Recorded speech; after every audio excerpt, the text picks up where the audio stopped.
Okay, guys, welcome again. We are going to continue with this volume. This is the last issue here.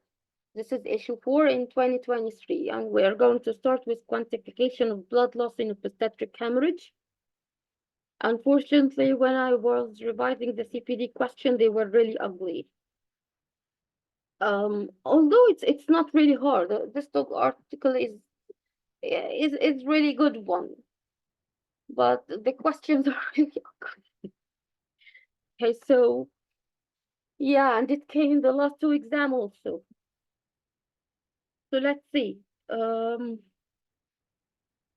Let me share the screen because I think you cannot see my screen. Here we are. So,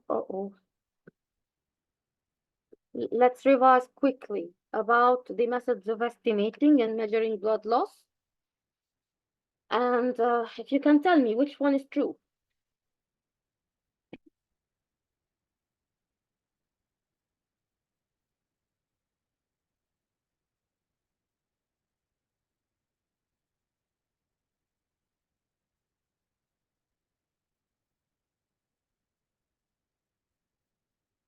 Do you remember the methods?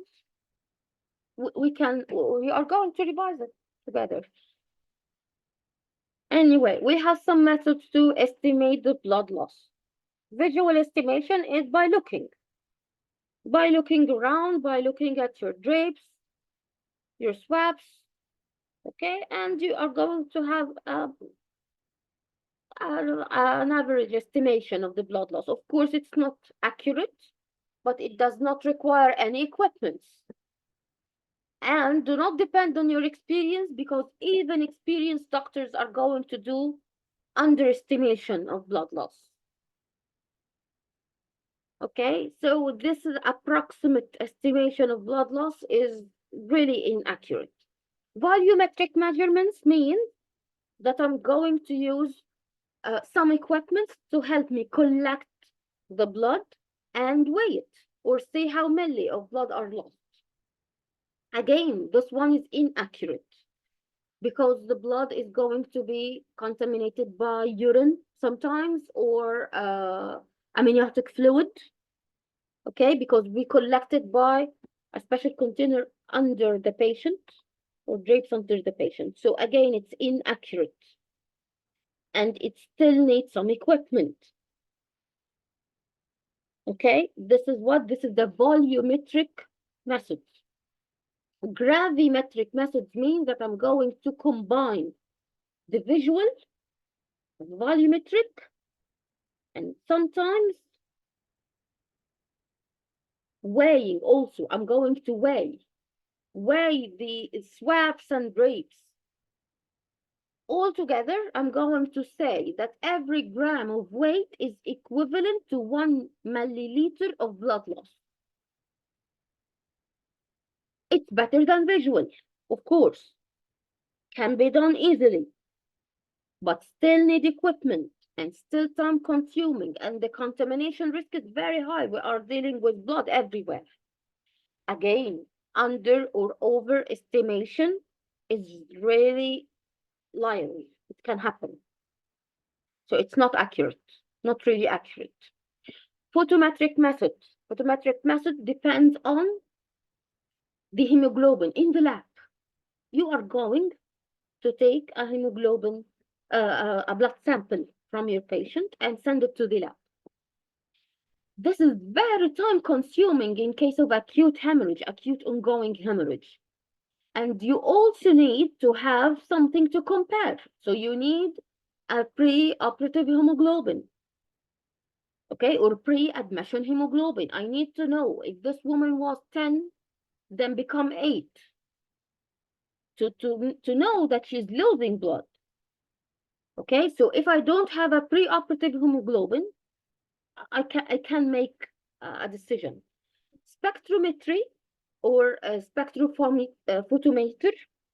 is a device that uses the light to go through the blood and estimate the level of hemoglobin. This is how the spectrophotometer works.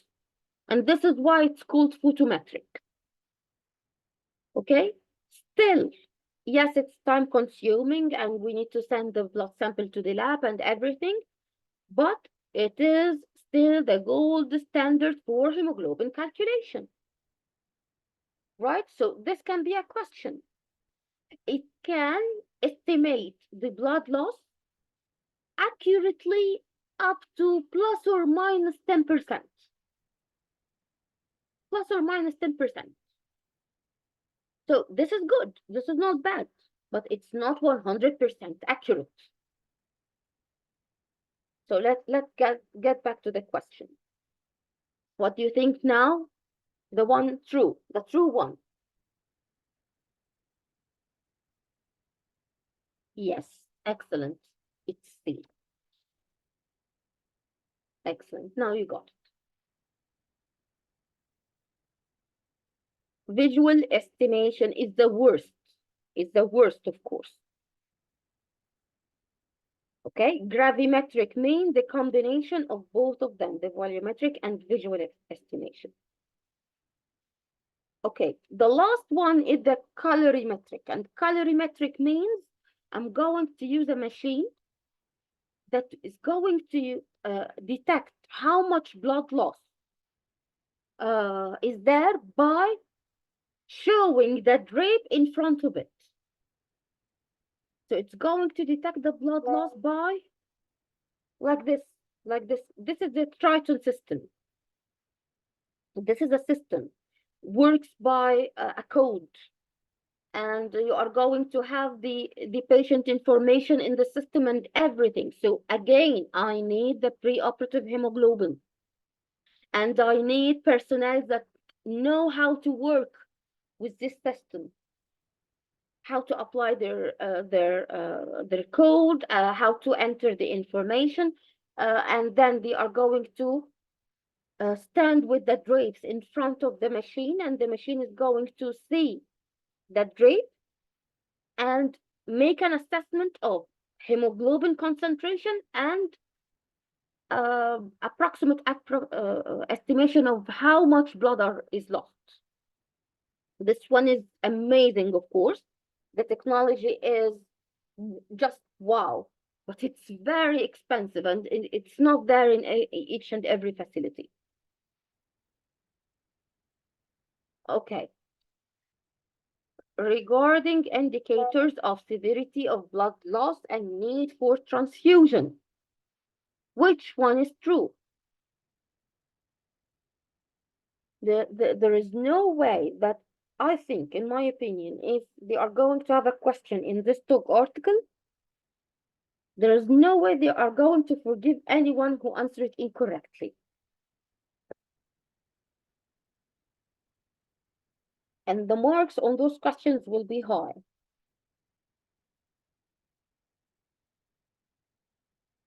At time of acute hemorrhage, when are you expecting to see a steep decline in the levels of hemoglobin?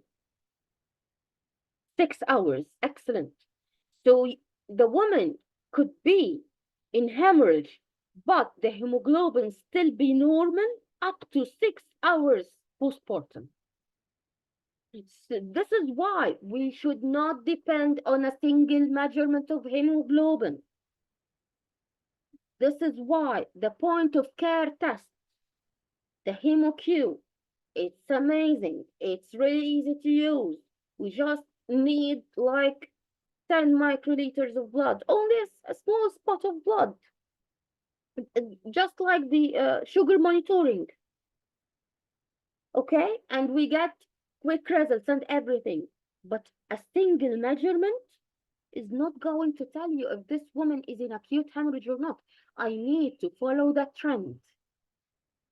Why? Because I can have a steep decline in the hemoglobin level 6 hours postpartum, just like this, drop, tick, from 8 to 6, just like this. It was 8, and then when you do the point of care test in another 2 hours, you found it become 6, 5, but it was okay before. This is what they mean by steep decline. Okay, what about this? This is pathophysiology. Okay, and I'm going to forgive you if you don't know it.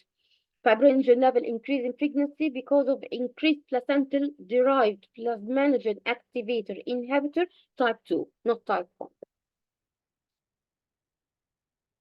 Okay, but the third one, there is no way you got it wrong. During ongoing postpartum hemorrhage, fibrinogen level of less than 3 are highly predictive of progression to severe postpartum hemorrhage? No. 2. 2. Less than 2, I'm going to give this woman fibrinogen. Okay, now the XTEM component of ROTEM. What is this? This is not a spell, okay?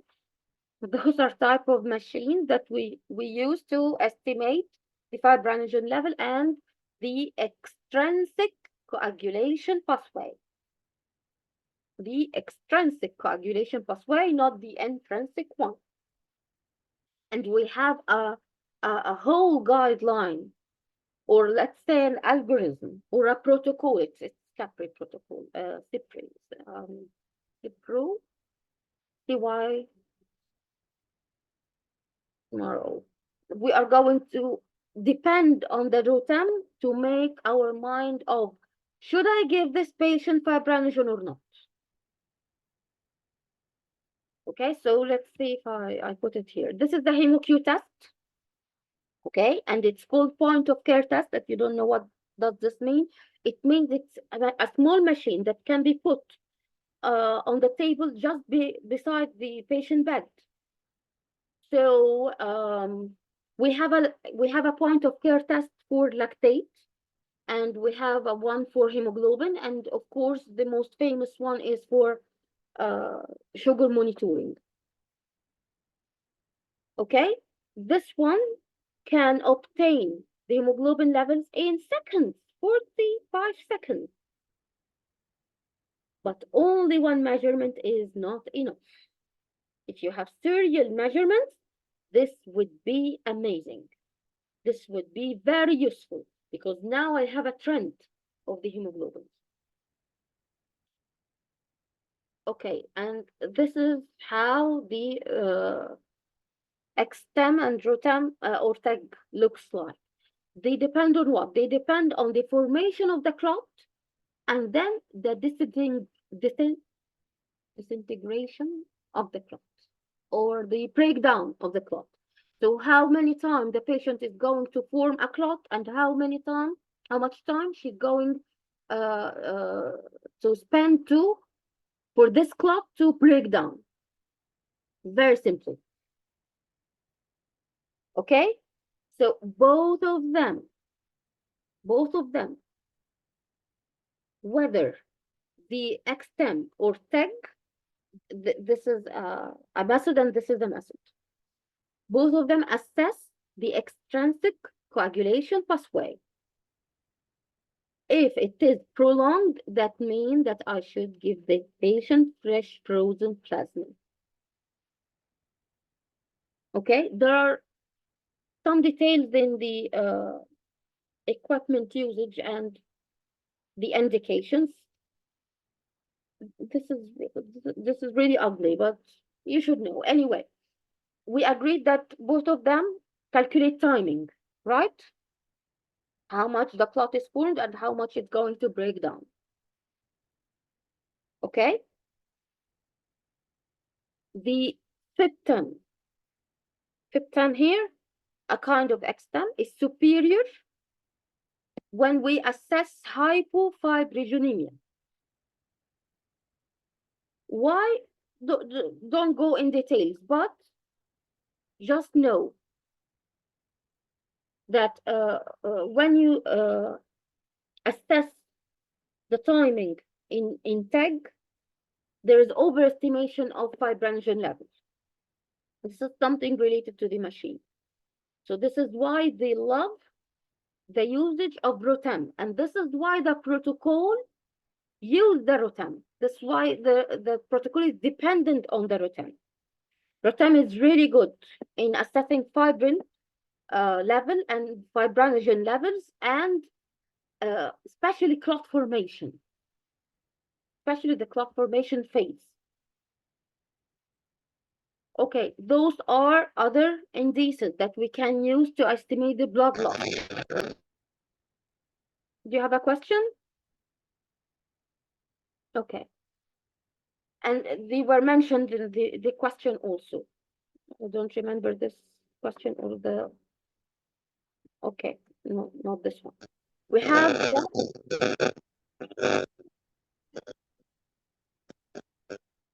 your voice is not clear. If you can leave the meeting and rejoin, it would be great. Okay, the mu score. You know the mu score? The mu score, guys, is early warning scores. Maternal early warning score. We use it to detect, or the nurses usually are going to use this to know when to call you. So they are telling you they are not reliable alone, and they are not going to predict how much blood loss has happened. Okay? Yes, they are important in detection and triggering, right? But alone, they cannot do anything. What about the hemoglobin levels? We said before, alone, they cannot do anything. Shock index. Shock index sometimes could be wrongly estimated in pregnancy and postpartum. Why? Because they depend on the heart rate. And in pregnancy, we have derangement in heartbeat, we have tachycardia. And they depend on the cardiac output, the blood pressure. So if a woman is having high blood pressure, her shock index is going to be deranged. It's not going to give us a true estimation of what's going on. Right? A woman with high blood pressure is going to give me shock index low shock index. So I'm going to be reassured that everything is okay and the patient is not bleeding. She is bleeding, but she is hypertensive, and this is why the shock index is okay. You got it? And I maybe said it verse-wise, vice versa. I said it vice versa. Her shock index is going to be low. So, yeah, okay. Yeah, it's the heart rate over the systolic blood pressure. So, yeah, it's going to be low. Yeah, because she's having high blood pressure. And this is inaccurate, of course. So you got the idea. Okay. Lactate levels. Many studies about the association of lactate level to hemorrhage, not only sepsis. So they said if both of them are combined together, are using the lactate levels with the shock index, this is going to give you positive predictive values or good predictive values for blood loss. At least you can know when to say that this woman is having ongoing hemorrhage and she needs transfusion of blood products. Altogether with what? With the ROTEM. ROTEM is essential. We are going to see in a minute now. Point of cure test or a bedside. Yes. Yes. ROTEM is not a bedside. ROTEM is done in the laboratory. Lactate can be done in the lab or at the bedside. Point of care test. ROTEM is not a point of cure test. I wish I can show you the machine. So bring it here. So Again, this is CBD. With regard to obstetric bleeding strategy for whales, the OPS, I call it Kimro, but I don't know how they call it. Okay, how many stages are there in this algorithm? Yes, they are four. They are four, not three. Excellent, excellent, guys. So this is the false one. This is the false one. So let's revise the steps. Steps are really important. Guys, in part three, this should be known by heart. Okay, in part two, I think if it should come in the exam, at least you should know what happened in each stage. Right? Okay. First of all, you should know that this intervention had led to 22% drop in the number of women transfused with RBCs over a period of 2 years, 24 months. Okay, so this is why they are really proud of. There are 4 stages. Stage 0 is about risk assessment. You're going to take history and assess the antenatal and perinatal risk for postpartum hemorrhage. And it's almost forgotten. Okay, so this is why there are 4 stages. Stage 1 is going to be triggered when the blood loss exceeds 500 milliliters. Am I going to do transfusion? Someone tell me quickly. I'm still in the 500 milliliter, less than 1000. Am I now in the severe blood loss? No, I'm not yet. I'm not yet in the severe blood loss. So I'm going to call for a further assessment. Assistance. This is you, by the way. This is you. The further assistance is you. So the midwife or the nurse or your trainee is going to call you. Okay, so you can make your mind and do a full assessment of the situation, see where this blood is coming from, okay, and try the conservative measurements. This is usually the EMQ for postpartum hemorrhage in part 2. Okay, this is stage. Stage 2 is activated if blood loss exceeds 1000 or if there are clinical concerns or abnormal vital signs. This is when you are going to do additional IV access and you are going to send the blood for rotem, lactate, and hemoglobin. Why? Because I need to know if this woman is going to be in need for whole blood, fibrinogen, plasma, cryoprecipitate, which one? Okay, it makes sense now. Right? Okay. Until now, I'm still in the labor world. Or until now, I'm not going to the theater. Stage 3 is when the postpartum hemorrhage exceeds 1,500 or maybe it's less than this, but there is clinical concerns. Continuing clinical concerns means the woman is having ongoing bleeding. The scenario in the exam is going to say ongoing bleeding. Okay, and let's say you have done the examination and there is no vaginal laceration, there is no cervical laceration. Okay, using good lighting and everything. You have tried the bimanual compression. You have given her tranexamic acid.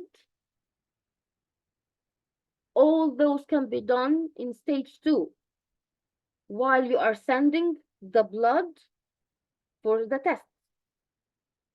Now, you should transfer the patient to the theater and activate the massive obstetric hemorrhage protocol.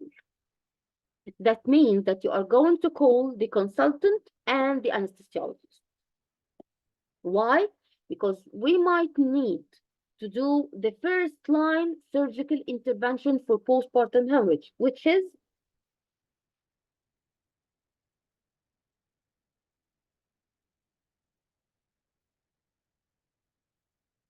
this is not the first one, not the B-Lynch. Yes,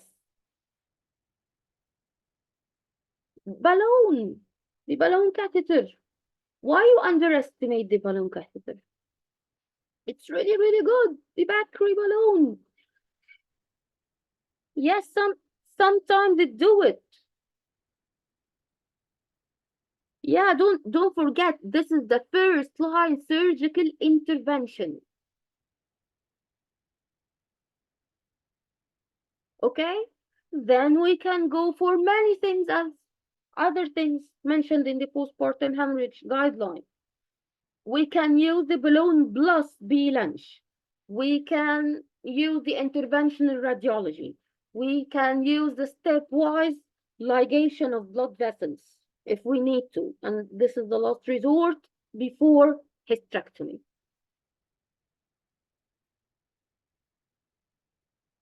Right?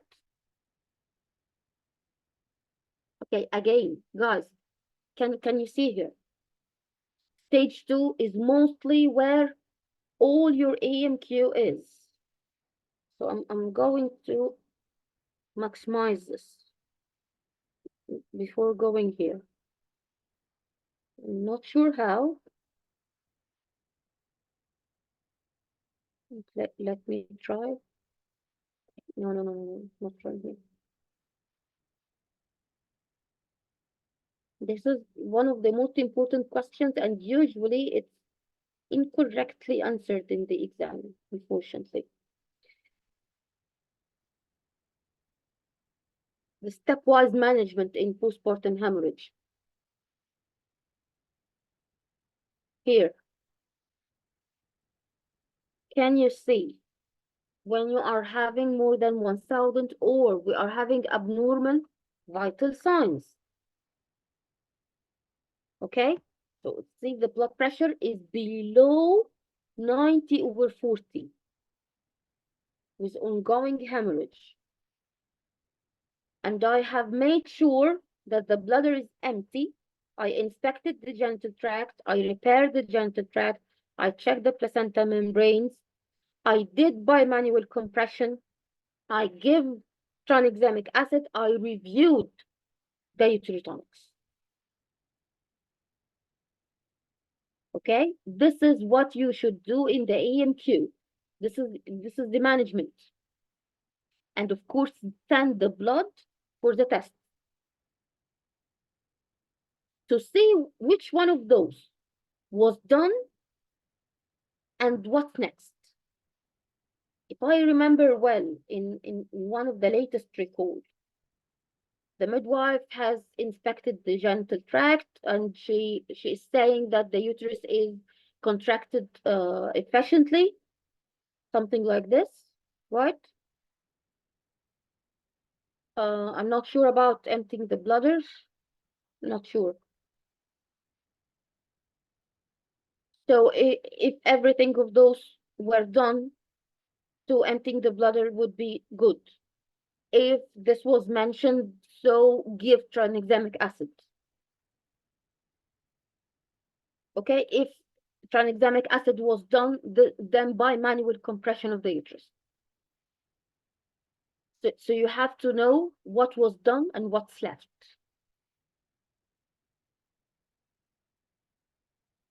Okay, if the bleeding still continuous, although we have done all this, that means that I'm going to transfer the patient to the theater.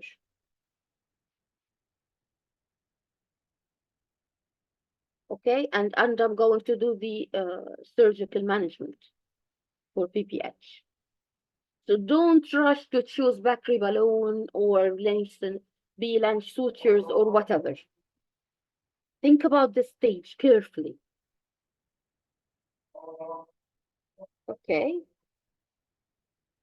Can you stop for 1 minute? So can you see? Can you see? Here are the exam questions, guys. This is the ROTEM protocol because they call it ROTEM protocol because it depends on the ROTEM mainly. Why? This is stage 2.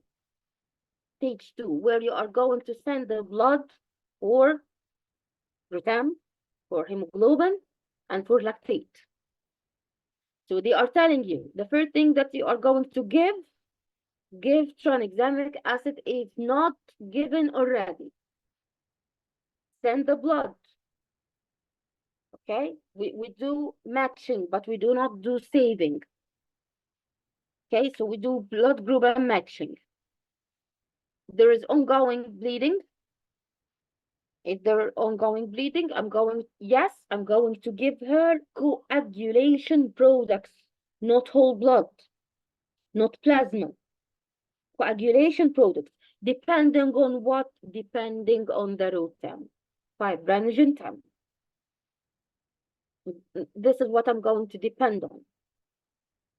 If the fibrinogen level is more than 2 or the FIT10, AS, whatever, I'm not going to talk about it now. Okay, forgot about the names. Is more than 12 millimeters. This is in the curve of the FIT10.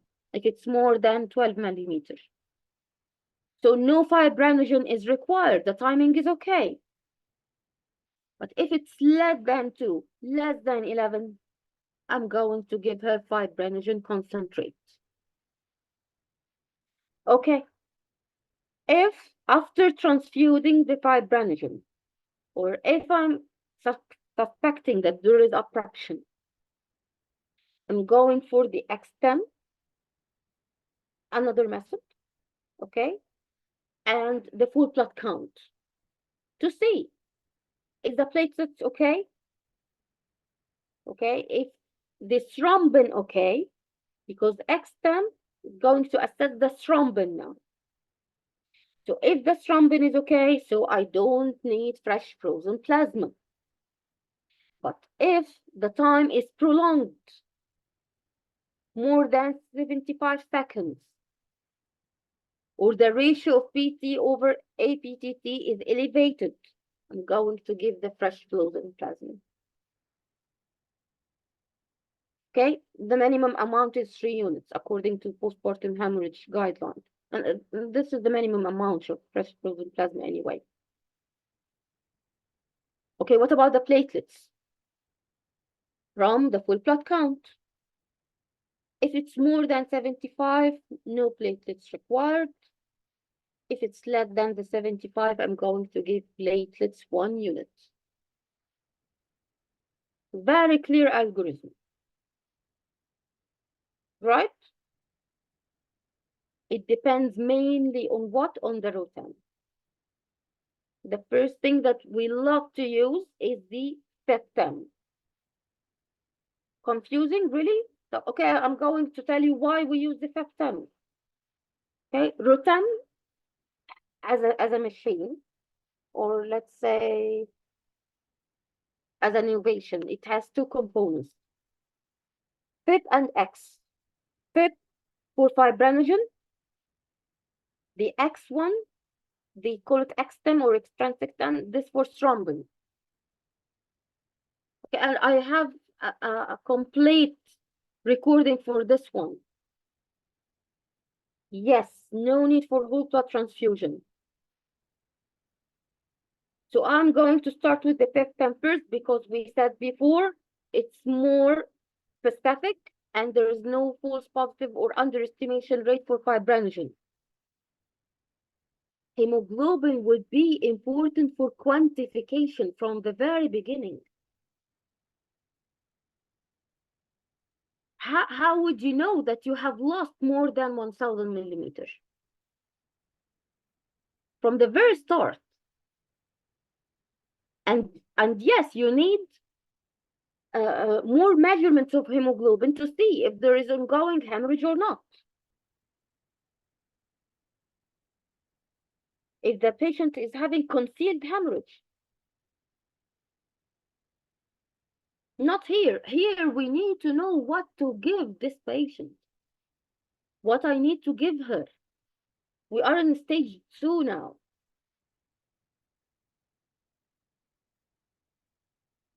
Exactly. Hemoglobin is one of our methods to estimate the blood loss and to know if this patient is having ongoing blood loss or not. Early detection of postpartum hemorrhage before it reaches the severe level of postpartum hemorrhage. When the hemoglobin is less than 7, this is indication for transfusion. Otherwise, there is no need to transfuse whole blood.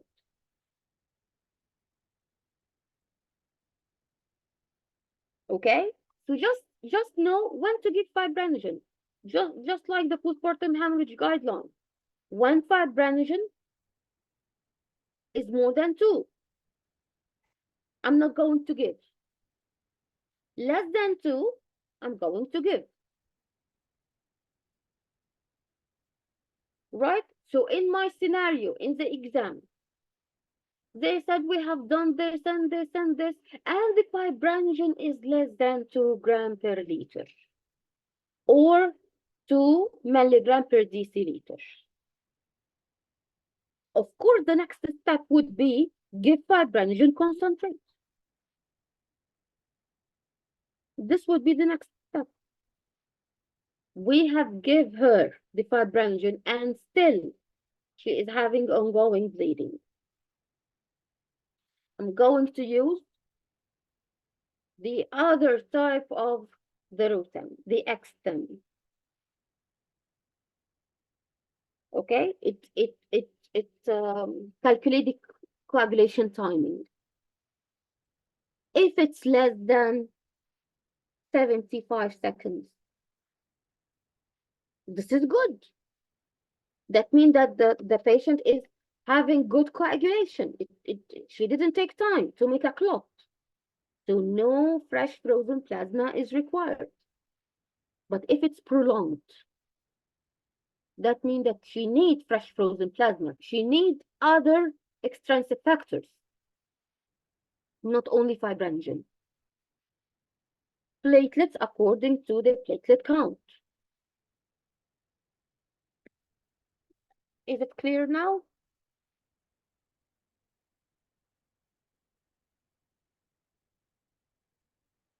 Somehow? Okay. Are you sure?